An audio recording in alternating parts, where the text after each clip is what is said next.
If any of the three rabbis actually remain within the 10 minutes, could somebody please call Guinness Book and make sure it's noted? It'll be the first time. Thank you to all of you who came out here this evening in this inclement weather to hear this discussion. There is a story told.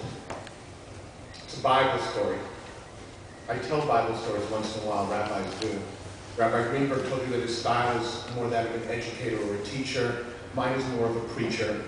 So I ask only that when you nod off, try not to hit your head on the seat in front of you. In this Bible story, we have the patriarch Jacob and the story of Jacob in Egypt. Now the background to the story is that his son Joseph had been told him that his son Joseph had been killed. Joseph had been sold into slavery by his brothers. He rises there to the heights of power after a cycle of rags to riches to rags to riches. His brothers end up coming down to Egypt to purchase food to relieve the people for a famine. After playing with them for a little while, he finally reveals himself to them, and then he sends for his father, and the whole family comes and moves down to Egypt to escape the famine back in Canaan. Jacob proclaims to his son Joseph, the two sons that you have had here while you are in Egypt.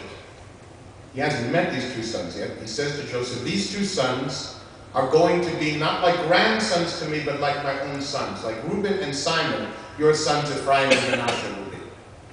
And Joseph duly then presents Jacob's grandsons, Ephraim and Manasseh, to Jacob.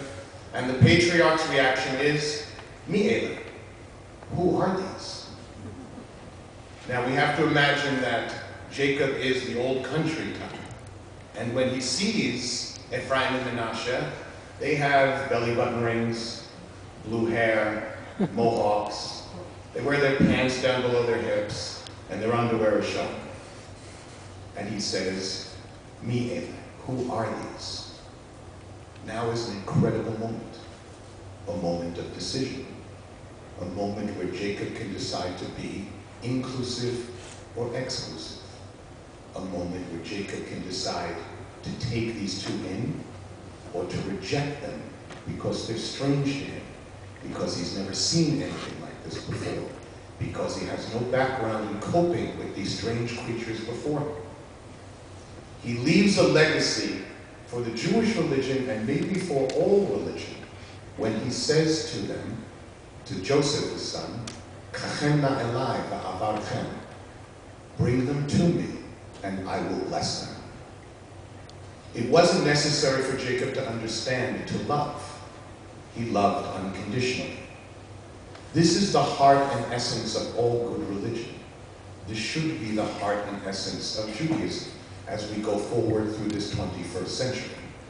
Bring them to me, and I will bless them. This evening, my remarks will not be focused so much on the law. I don't know much about the law. I'd like to talk rather about morality. And it is a moral issue. At first, I thought I would be disagreeing with both panelists, and to an extent with Rabbi Greenberg, in the sense that I don't believe that civil union by itself is appropriate. I believe a full institution of marriage is appropriate, and I'm not sure that we really diverge on that necessarily at this point. Inasmuch as in his opening remarks, he pretty much bridged that gap between civil union and a full marriage, even if only in the civil sense of marriage. We have learned decades ago in this country that even if the whole bus gets to the same destination, it's immoral to make one group sit in the back of it for the trip. And so I advocate for full marriage for same-sex couples, full rights, and an embracing, loving, tolerant attitude and atmosphere on behalf of humanity and society. A moment has come for society to make a decision, to grow up and understand that they're here, they're queer, they will not disappear.